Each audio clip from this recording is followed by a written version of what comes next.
From 1977 to 1990, it grew from $18 million in assets to $14 billion in assets.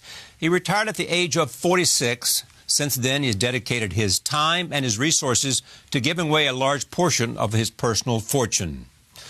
I'm pleased to have him back at this table. Welcome. Hey, now, see, we had this wonderful interview. And I would occasionally say, whatever happened to Peter Lynch? It's one of those things. And whatever happened to Peter Lynch is my question. Well, it's funny. People said he'll start his own fund, he'll do a hedge fund. I said, no. I know I've had enough of it because he wants to do it all on his own. Well, he doesn't need the great fidelity, as a Well, I have a cover. very small transmission as 1 gear overdrive, and that's it. Yes, so you can't sort of run a fund. And I had lovely wife Carolyn, 3 children. Right. I want to do other things, so I now work very part-time with younger analysts. So it's been my father died at 46. So and was that the reason 46? Or I guess you 6 you might. He took sick when he was 43, died at 46. Maybe I was going to live to 146, but I said, I love the job, love the company, but I worked every Saturday for 11 years. I just want to spend more time with my wife and family. And you're constantly on the road because you believed in being there. In fact, you would take her with you. Yes, that's right. And family with you because, in search of understanding the company. Correct. That's right. Yeah. And so what have you learned since then? I mean, do you look back and say, oh, I stopped too early? B, I stopped too late? It's lucky. It was a perfect time. It was an absolutely perfect time. I was able to see all my 3 children grow up, and now they're all married, and spend time with my grandchildren. It's fabulous. Tell me about your passions. Well, I think my wife and I, Carolyn, her father was a high school principal. Her principal. She grew up in rural Delaware. Yeah. I went to public schools, and we have the best colleges and universities in the world. No one would doubt that.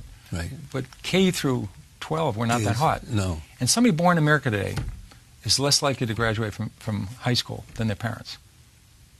That's remarkable. Yeah. That's not true in Europe. And falling behind in scores on math and science and engineering. And also, 25 years ago, if you were a dropout, you could work a lathe, work a press, work a injection molding machine. There were lots of jobs. You didn't even have to speak English. Today, it's test equipment, assembly equipment. There's low-level jobs at fast food restaurants and in hospitals. But if you want to get a decent job that's challenging and fun, you have to be able to use a computer. You have to be able to speak in English. All these manuals are they're not in Creole, they're not in Portuguese, they're not in all these Spanish, they're in English. So today being a dropout is a tragedy, and it shouldn't be happening. And once you lose a step, then you lose a second step and third step and the fourth step, so that...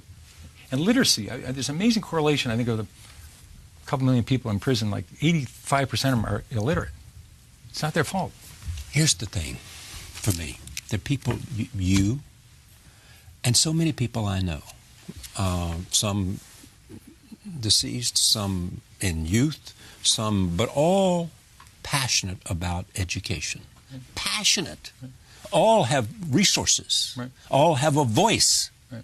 Why aren't we fixing this? Well, I think, first of all, the greatest issue is recognizing the problem. I don't think this problem was clear 10, 20 years ago. I mean, I think when World War II started, our army was smaller than the Netherlands. I mean, we didn't realize how bad Hitler was, how terrible the Nazi Party was. We have to recognize the problem. I think we're getting to the phase now we say there's 45 million kids in public school, probably half of them, 2/3 of them get a decent education, the rest are getting a not so good education. That is it's an awful, not only a problem, it's a tragedy. So I think recognizing the problem, and people like yourselves are leaders in that, just getting the word off, this is not acceptable, this is bad for everybody. That's the first part. That's starting to happen now. And now there's several things that are happening now to make it better. And I think that's very positive. But are you convinced that we have the will to do what's necessary? The will? Well, I think if more people recognize the problem and say, then they say we can do something about it, then things will happen. I think we're between phases 1 and phase 2. Examples like Teach for America. I mean, there's many examples like national mentoring. There are programs that are starting to make a difference. You can really see they make, and people recognize it. That really works. And people want to invest, like in the stock market, they want to invest in the companies doing well, not the companies doing badly. Yeah. So if they say, this is a waste, why should I invest it? It's hopeless. You have to take away that hopeless and say, we can make this a lot better. And there's examples in Massachusetts. We have these charter schools, and we have some district schools, so the public schools, they're now top in the state against some of the suburban schools. So these things work. They really work. They do, but not all the results of all charter schools is as good well, some as of the you early, might expect. You're exactly right, but some of the early ones weren't well planned, they weren't well thought out. But the ones now, plus some district schools, we're talking public schools. Yeah. There's a program called the Achievement Network that does a testing program. It's now in 300,000 students have it today. This should spread all over the country. This is something Carolyn did all the research on, my wife, and it's a great thing. They basically test the child 4 times a year, a quick test. And instead of at the end of the year saying this student is falling behind or the class is falling behind, they say the reason Johnny's not doing well, he can't add a quarter to 5/8, or Susie doesn't understand adverbs. It helps the teacher 4 times a year to find out how to help the student rather than find at the end of the year. Then it goes to another teacher next year. There are things like that are happening right now, and it helps the teacher a lot. And we're just beginning to understand how to use technology too. Correct. For a long time it was there, and we did not know how to know it. Right. And never coming on. The Khan Academy is a great example. Exactly, perfect. And then there's the importance of the principal. Yeah. That's something we really focus on. Because my wife, father's high school principal. Imagine the principal spends a lot of time on the boiler or a leaky roof. These are not academics. I mean, it's such an incredible job, and there's no peers to talk to. I mean, who else do you speak to? It's a lonely, hard job, and it's a difficult job. So we're working to. We started a leadership academy at Boston College to work with principals and aspiring principals to help them get the best methods, the best tools. They're the key person in America, high school principal. Then the teacher's second most important. Yeah. They're the leaders. When you talk CEOs of companies, the Jack Welches of the world, the Lee Iacocca's, that's a principal. Yeah. That's what they have to do. Take for tangent for a second. Jack Welch, Lee Iacocca. What is it they have? You would go around and do a self-analysis of companies, and you would look for things that you could identify with and know that they had the potential to grow, and they had a culture to grow, and they had a plan to grow. What do great managers do? Well, there's 2 types. You have Fred Smith, who comes up with an idea called Federal Express. Then he had to grow it, and that's really tricky. Sometimes people can just do the idea part. He did all the parts. And then there's Lee Iacocca had to turn around to trouble with Chrysler, and even more challenging, a giant company like General Electric to make something good better. I mean, that's really hard. So all these people basically were problem solvers, and they had to manage people. And one of the things that surprises people, they don't even understand the definition of management. It's getting things done through others. It's a lot easier to do something yourself. If you have somebody else do it, and lots of people, obviously you're managing people, and sometimes you have to encourage them, sometimes you have to push them a little hard. Inspire, people motivate, it's hard. encourage. But you have to understand what they want. You have to work with them. You have to explain yourself. You have to set goals. And you have to be a leader yourself, and you have to put a lot of effort into it. And you have to make mistakes. And there's a real amazing difference between being persistent and being stubborn. And I think great leaders to say, this is persistence is good, stubborn's bad. Persistence is terrific. Stubborn's terrible. But do great managers listen? Yes, they do. Absolutely. Categorically. I've come to know and believe that listening is a principal, essential quality. And sometimes managers get so high up, the people around them aren't giving them ideas. They're just shielding and filtering everything else. They don't have a chance to listen. And the best manager will make sure they do hear the best thing. And they go out on their own, do their own research, independent of the people around them. Now, you still, back to you are still with the fund. I mean, you are the manager of the fund. You run the fund. She runs the foundation. You run the fund, right? Right. I manage the money, but she finds all the great ideas. Oh, does she really? So the division of labor is that you make the money and she gives it away? That's right. She found Teach for America. Wendy Kopp was like 21 when she found Teach for America. City Year early, national mentoring partnerships. I mean, she's the one that's finding. We get lots of proposals. She narrows it down. She does with other people, site visits. I attend some of these meetings. I mean, we have board meetings, but I'm on the investment committee. Yeah. Do you miss anything? Do you miss about the life that you had?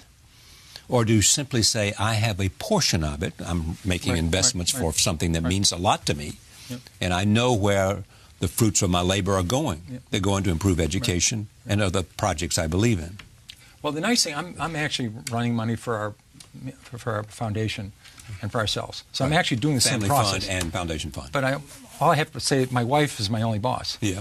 When I was running Magellan, 1 out of every 100 Americans was in the fund. Yeah. These are people that $5,000 and $10,000 was a huge deal to.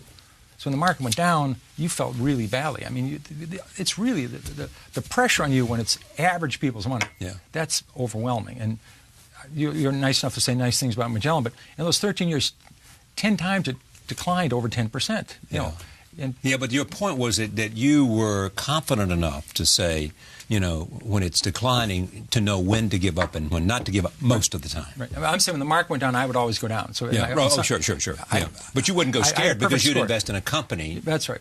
I'd just say if the company's fine, it's fine. I mean, basically, Johnson & Johnson's higher than it was 40 years ago. Their earnings are higher. Xerox is lower than it was 40 years ago. The earnings are lower. So yeah, of course. It's what happens to the company. But you also, I know lots of people who are doing stunningly well in the world of investments and finance. And they do it by a study of macroeconomics. Right. You never bought into that. I always joke, I was bottom down. I mean, I was lucky. I mean, I owned a lot of I own American Motor Inns, Hospitality Inns, United Inns. Right. And I said, who's your best competitor? And they said, La Quinta Motor Inns. Oh, I remember this, yes. And I owned it before sunset. I mean, if somebody ever says something nice about a competitor, it's true. They always dump on their competitors. Yeah. If you get them to say what they worry about, somebody's doing it maybe better than I am. They have a better formula. We can't match the formula. Yeah. So I basically then visited, and I made it a big position in Magellan. It was a huge success. Yeah. How long did you stay with it? I think 7 or 8 years. Really? Yeah. Great success. How do you know when to get out? Well, in baseball analogy, and I know you're a baseball fan, you want to get in the first, second, third inning, not when they're drawing up the lineup. Yes. And Walmart, you could have bought Walmart. Oh, wait. You don't want to do it when they're drawing up the lineup. You want to make it to the second or third inning. You want to at least have seen them at bat. They've got it right. They've got the formula right. And now it's Toys R Us on 20 stores on the way to 500, or Home Depot on 40 stores on the way to 4,000. You could have bought Walmart 10 years after they went public. Then it went up 50-fold. It's already up 10-fold. That's 500-fold. Yeah. 10 years after they're public, they're only in 18% of the United States. They went to 19, 20. So you can say to yourself, there's a lot of room to go. But when you're in every state, when Limited got to every single mall in the United States, with Express and Limited, you say to yourself, they're in the 8th or 9th inning. Where can they go?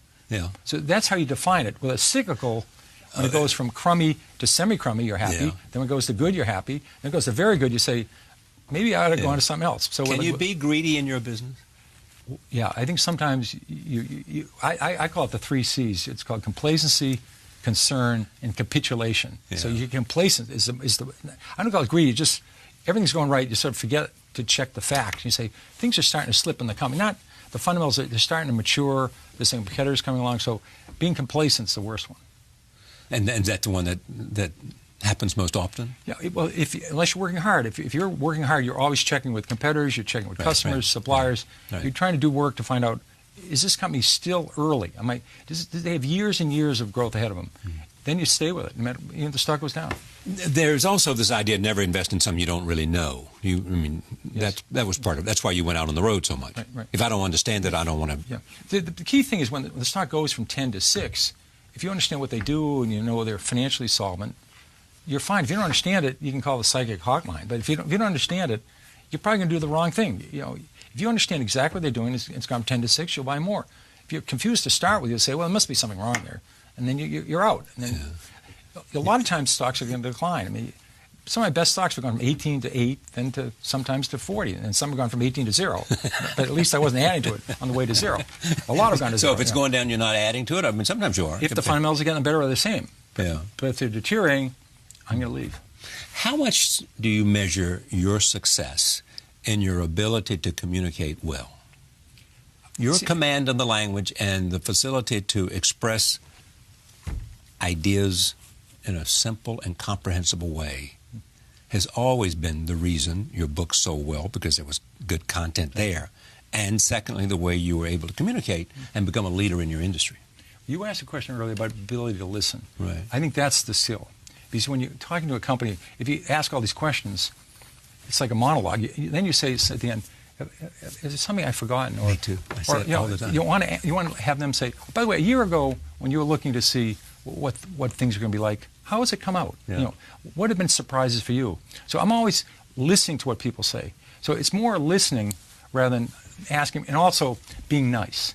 When you go to a company, they'll say, last year your capital spending was $125 million. What is it going to be this year? Last year R&D was $73 million. You're just not going to say, how are you doing? Yeah. You want to be nice, courteous. But precise? Precise, right. But you want to show you did some homework. Exactly. And also, you don't want to use the rubber hose. This is just like interviewing. I'm telling you, this is like interviewing. You don't want to be mean, too. If the rubber hose worked, I would have used it. You want to be, you want to be kind. Yeah. You write letters to say, I enjoyed meeting with you. It was a nice interview. Yeah. people, they could turn off. They have all the answers, but they don't have to be that nice to you. So being kind and courteous. I was a Boy Scout, and be prepared. Yeah, be prepared. Exactly. I mean, it is central to what I believe is that you ask people things like, "Did I miss something? You know, what am I not hearing?" Yep. You know, correct. What question have I missed here? What you know? It's almost what I think is important. You got to engage the person in your own pursuit. Make them work for you. Yep. No, I remember that very well. One of the first companies, I was a metals analyst. The company AMAX. Yeah. The major product was molybdenum, and I went in, I was saying, "What's the outlook for molybdenum?" I couldn't even pronounce. When I took chemistry in high school, we didn't get that high on the chart. Exactly right.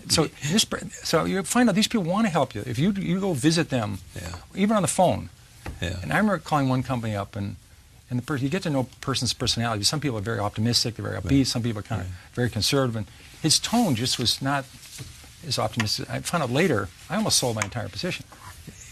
You get that feeling. Yeah. I called him a week later. He says, you were just down. He says, yeah, my brother was in a traffic accident about half an hour before you called, and I didn't know whether he was going to make it or not. Yeah. I almost sold my entire position because of an accident. But you had another question to ask, yeah. I mean, I called back, and I said, gee, now, I will sometimes call people and say, did I do something to make you upset or angry? Or not in terms of the interview, but just, is there something in terms of the relationship? Am I missing something here? Did I do something that pissed you off? And sometimes they'll say, you didn't see, I was over there waiting to see you, and you walk right by? And a lot of times you're kind of interrupting people. They answer a question, you just cut them off. You really have to be... Listen. You really have to say that. I've heard enough of that, but I'm not going to say interrupt, so... Yeah. It works well. But you still use those skills. Those are human skills, aren't they? But they're not taught anywhere. I mean, you sort of have to learn. There's no book on that. I'm going to do something now I haven't sort of never done, but I had a friend of mine who I know admires you greatly. And I said to him, okay, just give me 5 questions you would like for Peter to answer if you were sitting at the table with him. And in 3 minutes, he sent them to me. So here they are, What has changed about investing in the market since you left in 1990? What has changed? Well, I think there's a lot of this computer-driven things, where people buy stocks for a second and own it for a second. I mean, I think that's a waste of time. I think it's disruptive. On the positive side, information to the public is so much more available today. When a company releases their numbers and they have a call, it's open on the web to everybody. Right. All the information. We used to wait for the mail to come to see what Nike's inventories were like. I mean, we find out we get in our library in the first-class mail. So all this information, so the investing for the average person now is much clearer. They know the same thing as I do. Yeah. You don't want to invest in a company whose balance sheet is, they got $8 billion in debt and they have no cash and they're losing money. That's a terrible combination. You get all the information now. So information is a lot better than it was, a long time ago. You still believe in the investment mantra that you were often credited as your mantra, which is invest in what you know. Yeah, I'm amazed at somebody. Imagine you spent you a long time in your field, in my field. Imagine if you were in a mall the last 30 years. Yes. You would have seen the Gap. You would have seen Best Buy. You would have seen Circuit City. You would have seen these companies that are crowded doing something better, and they're buying biotechnology stocks or oil companies. It makes no sense to me. If you're in the steel industry, you see it go from awful to better. Yeah. Why don't you buy a steel stock? Yeah, but we expect mutual funds to know that stuff. No, obviously. Well, if you're managing, but they're ahead of us. If you look at Magellan or you look at BlackRock, you think they must have access to the best information in the world. But they don't have that. They're not in the steel industry. They don't see things get better. The way they don't see the chemical industry turning as soon as the people in the chemical industry do. I mean, you could be in the plastics fields or lithium, whatever it is. People in the business see it first, and that they see it first. Or they don't. Go ahead. In a mall, imagine the companies you've seen, the Dunkin' Donuts. It goes on and on. Walmart, Stop and Shop. These are all companies that really got better. Some say, gee, I'm shopping there. But I'm not saying people should, if they want to invest, they ought to do the same kind of research they do when they buy a refrigerator. Or they take a trip to Italy. Do some homework. You know what is about this country that is stunning to me? For the most part, we don't do that about medicine and our health. We don't do it. We are more interested in getting the best television than we are the best medical. Yeah. No, I agree. I mean, the diagnostics, talk about improvements. The diagnostics today are so much better. All right. The other thing is, what advice we give to young investors who almost certainly will have more direct responsibility for their retirement savings than their predecessors, of which I'm going to talk about later. Well, I think the advantage of putting money into a retirement fund, obviously a Fidelity fund I would prefer, but index fund, whatever it is, put some money aside. It's going to compound tax-free. Yeah. Start saving early. The numbers are amazing. Compounding will do good wonders for you, won't it? But until you want to invest directly in individual stocks, start a paper portfolio. Say, I'm going to buy these 10 companies. And then write down in like 5 bullets why. What's the reason I bought those? And then keep checking a year later, what happened? Did they really keep growing, or did a competitor come along? Do a paper portfolio. And you can do exactly what I did with a real portfolio and find out, what am I good at? What am I bad at? Am I really good at turnarounds? Am I good at small growth companies? Maybe I pay too high for stocks. You can do this over 4 or 5 years and learn what's your skills, and then specialize in that. I had to own thousands of companies. The average person, all you need is a few in your lifetime.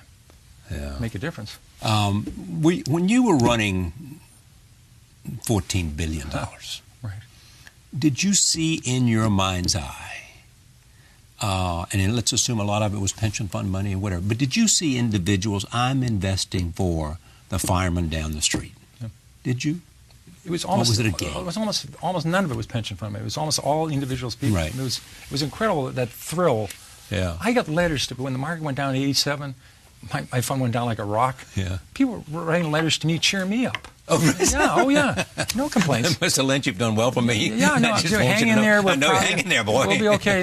No, it's amazing. Don't give up now, Peter. No, it was. I meet these people all the time, at airports, all around.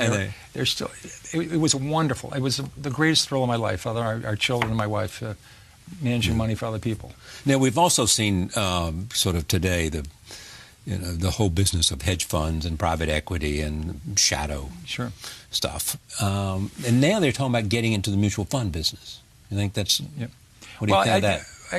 I mean, hedge funds getting into mutual funds.